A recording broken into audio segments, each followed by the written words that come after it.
தேக ஆரோக்கியத்தோடும் நல்லா சுகமா இருக்கணும். ஆமா, மாயவரத்துக்கு எதுக்கு வந்தீங்க? மகாவித்வான் மீனாட்சி பிள்ளையை பார்க்க வந்தேன். அவர்கிட்ட இவன் தமிழ் படிக்கணும்னு என்னுடைய ஆசை. அவர் சரின்னு சம்மதம் சொல்லிட்டார். உத்தமதானபுரம் போயிட்டு வந்து அங்கேயே தங்கி படிக்க போறான். ரொம்ப நல்லதா போச்சு. அப்படின்னா என்கிட்டயும் இசையை கத்துக்கிட்டோம். அப்படியா? அடடே, ஒரு பக்கம் இயல், ஒரு பக்கம் இசை. சாமா, நீ ரொம்ப கொடுத்து வச்சிருக்க. ரொம்ப சந்தோஷம். அப்ப நாங்க உத்தரவு வாங்கிக்கிறோம். வா.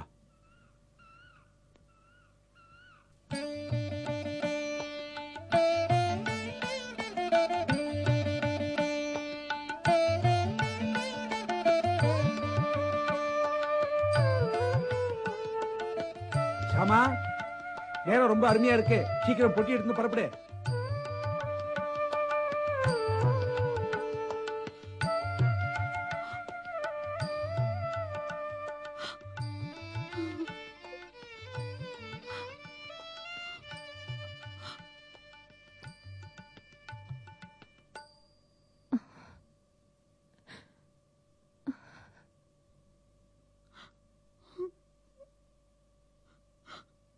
தள்ளிக்கோ.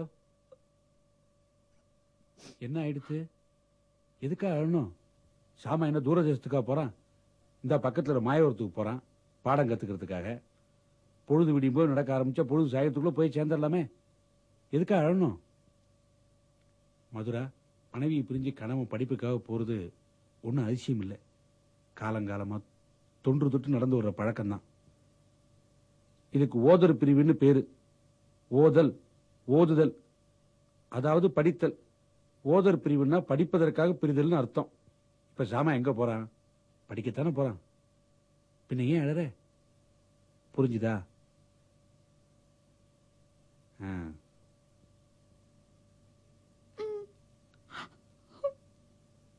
வா சாமா.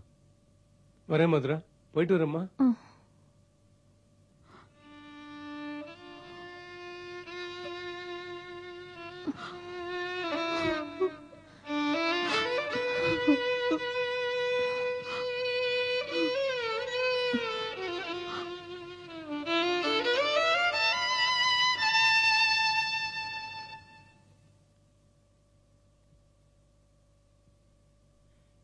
ஐயா, வாருங்கள். நமஸ்காரம். என் மகனை உங்களிடத்தில் ஒப்படைத்து விட்டேன். நீ படித்தது போதும் என்று நீங்கள் சொல்லுகின்ற வரையில் அவன் உங்களிடமே இருப்பான். மகிழ்ச்சி. இப்படி இருந்தால்தான் அவனுக்கும் பலன், எனக்கும் திருப்தி.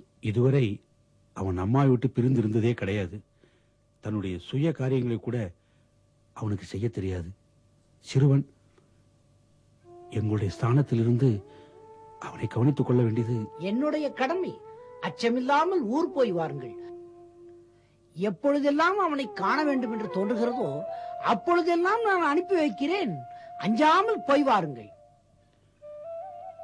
சாமா, இனிமே உனக்கு மாதா, பிதா, குரு, தெய்வம் எல்லாம் பிள்ளைவாள் தான்.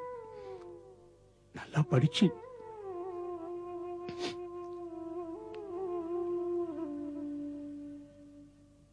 சவேரிநாது. ஐயா, இவர்தான் என் மாணவர் சவேரிநாதர். என்னிடம் பலகாலம் பயின்று வருபவர். திருநீர் அணிந்திருந்தாலும் மதத்தால் கிறிஸ்தவர்.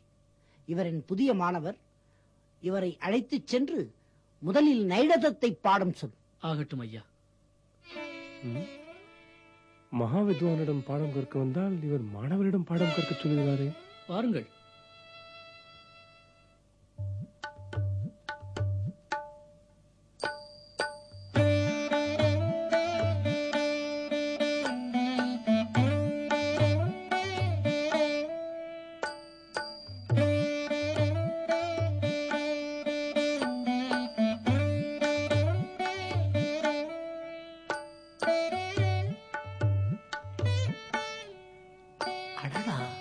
செடி வாடிவிட்டதே. இது தழைக்க நீர் ஊற்ற வேண்டும். காப்பாற்று இறைவா.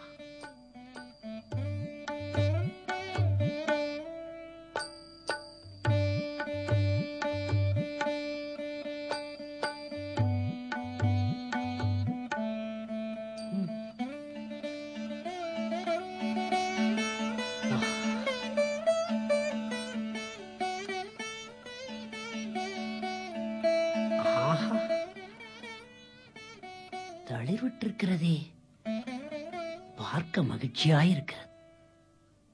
நைடதம் என்பது நலன் தமயந்தி பற்றிய கதை என்பதை நீர் அறிவீர். அதிவீரராம பாண்டியன் என்ற பெரும் புலவர் இயற்றியது நைடதம். நலன் என்னும் மன்னன் தமயந்தி என்ற இளவரசியை கண்டு காதலித்து கல்யாணமும் செய்தான். இன்பத்திலே தொடங்கிய அவர்கள் வாழ்க்கை இடையில் சனி பகவானின் இடையூறால் துன்பப்பட நேர்ந்தது. இறுதியில் துன்பம் நீங்கி இன்பமாக வாழ்ந்தார்கள். அதனால் இதை களிதீர்ந்த கதை என்று சொல்வார்கள்.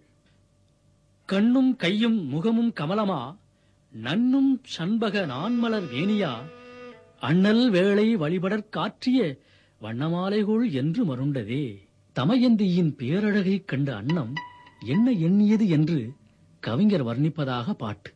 கண்ணும் கையும் முகமும் தாமரை மலரோ, அவளது மேனி அன்றலர்ந்த செண்பகமோ, செண்பக மலர் மெல்லிய இதழ்களை கொண்டது. அதைப்போல அவளது மேனியும் மெல்லியது என்கிறார் கவிஞர். காதற் கடவுளான மன்மதனுக்கே மாலையாக சூடவல்ல அழகு படைத்த தமயந்தியின் பேரழகை பற்றி அன்னம் வியக்கிறது.